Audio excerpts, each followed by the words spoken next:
we have a hard stop at 12:45 to go into classified session.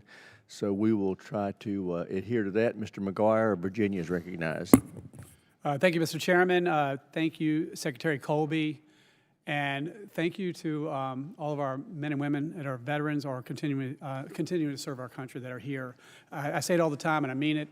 Of all the committees I could be on, this is my favorite committee because I'm a protector, I'm a father of 5, I'm a Navy SEAL veteran, and I know we would not have a country without our men and women who serve in our incredible military. We have the best military in the world with the best spirit and the best training and the best equipment, and evidence of that is Operation Midnight Hammer. Who would have thought that we could do that?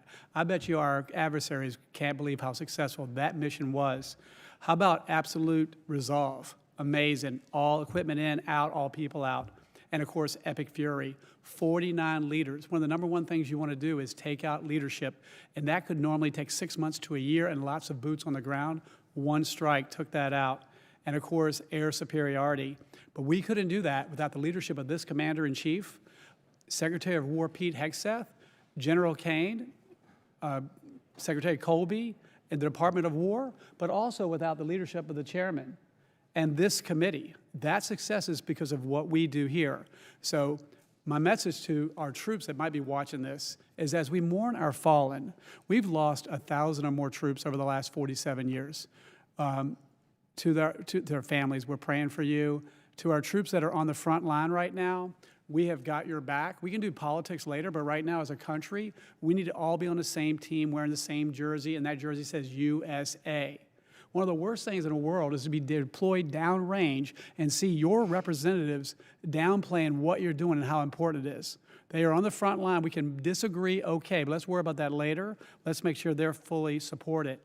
Now, right now, I believe 3.8% of our force is in the Middle East in this, these operations. China has a philosophy. They believe that anything can and should be used as a weapon, and that's why we're dealing with them all over the place. Iran, I believe that Ukraine, we learned a lot about drones. We weren't even talking about that until Ukraine-Russia conflict. But these drones and what we've learned has made us better. We have peace through strength, thanks to Secretary Pete Hegseth. And as CENTCOM commander said, he asked our troops to be relentlessly lethal. So, Mr. Secretary, I'd like to give you 1 minute to clarify your position, prioritization of Iran and China. Sir, I think under the President's leadership and the Secretary's leadership, we are prioritizing the first island chain in accordance with his national security strategy and national defense strategy, while we are also enabling him to take decisive action along the lines of the military campaign that he's authorized against the Islamic Republic of Iran, which is in the strategy. This is fully encompassed, and it builds on the successful Operation Midnight Hammer. And as I said earlier, I think it contributes to deterrence around the world. You guys are doing an incredible job. I do trust the chairman's judgment, though. If we got to work on communication, I think you've conceded that we'll do that.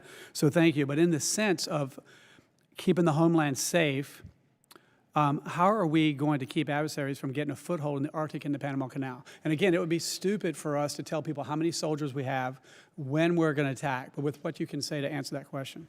Well, sir, I think that's exactly what the Trump corollary of the Monroe Doctrine discussed in the National Defense Strategy is all about, is making sure that our interests are respected in this hemisphere, with the military playing an important part, but not always the dominant or leading one. In the cyber domain, how would you define the homeland in the cyber domain? Maybe I could get back to you, sir, with a more specific answer, just given the complexities there. Yeah, I understand that. And then I would say this. I couldn't agree more with the number 4, supercharging our defense industrial base. The strategy number 4 pillar in your plan on supercharging. We need to call a call to industrial arms. We need it today. However, I want to make sure that we're not just investing in weapons and equipment, but the infrastructure needed to build and maintain our factories, hangars, and arsenals. So this is a yes or no question. Does achieving this strategy require us to invest in skilled trades like welding, machining, IT? I think absolutely, sir. Yeah. And how does the department encourage growth in these sectors?